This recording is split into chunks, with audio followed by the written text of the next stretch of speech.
Hello dear friends, आप लोग कैसे हैं? उम्मीद करता हूँ बहुत ही शानदार और मस्त होंगे। आज हम लोग बात करते हैं कि व्याकरण में कुछ ऐसे टॉपिक होते हैं जो बहुत ही इंपॉर्टेंट होते हैं, उसे समझना बहुत ही ज़रूरी होता है। अगर आप हिंदी को समझ लेते हैं तो फिर इंग्लिश ग्रामर में भी आपको बहुत ही अच्छा तरीका से, तगड़ा तरीका से आपको समझ में आएगा। तो चलिए हम लोग वीडियो को आगे बढ़ाते हैं। उससे पहले अगर आप हमारे चैनल में नए हैं तो हमारे एनएस एजुकेशन ऑफिशियल को लाइक करें, सपोर्ट करें, शेयर करें और बेल आइकन को दबाना कभी ना भूलें। तो चलिए हम लोग वीडियो को शुरुआत करते हैं समय को ना गवाते हुए। तो पहला टॉपिक है, आप लोग से भी देख पा रहे हैं क्या, यहाँ पर लिखा हुआ संज्ञा, और संज्ञा को हम लोग कहते हैं इसमें नाउन।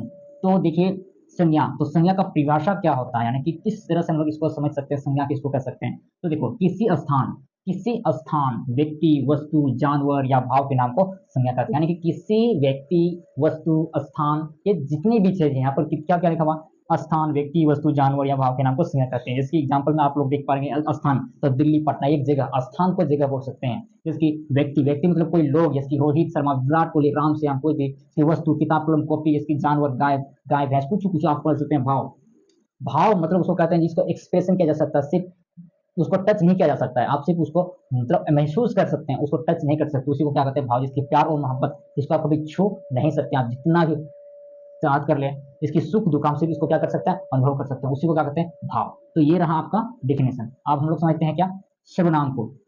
सर्वनाम का अगर हम लोग मीनिंग अगर हम लोग निकालें तो सर्वनाम का मतलब होता है सब नाम।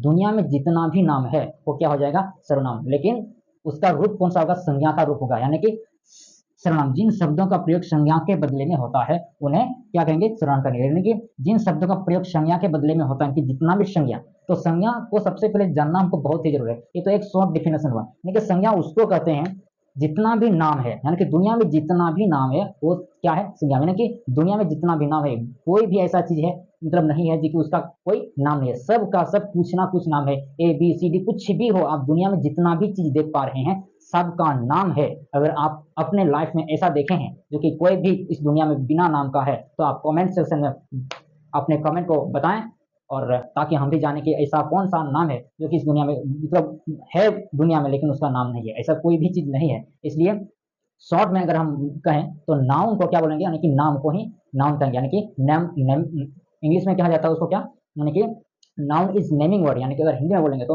नाम को ही संज्ञा कहते हैं। तो संज्ञा मतलब यहाँ पर जितने भी चीजें हैं उस संज्ञा को ना प्रयोग करके दूसरे रूप में उसी का रूप को प्रयोग करेंगे, उसी को बोलेंगे सर्वनाम। कि जिन शब्दों का प्रयोग संज्ञा के बदले में होता है उन्हें सर्वनाम कहते हैं। यानी कि यह संज्ञा जो है ना, जैसे पटना है तो पटना के जगह दूसरा चीज प्रयोग करेंगे। रोहित, तो रोहित के ही स्थान पर दूसरा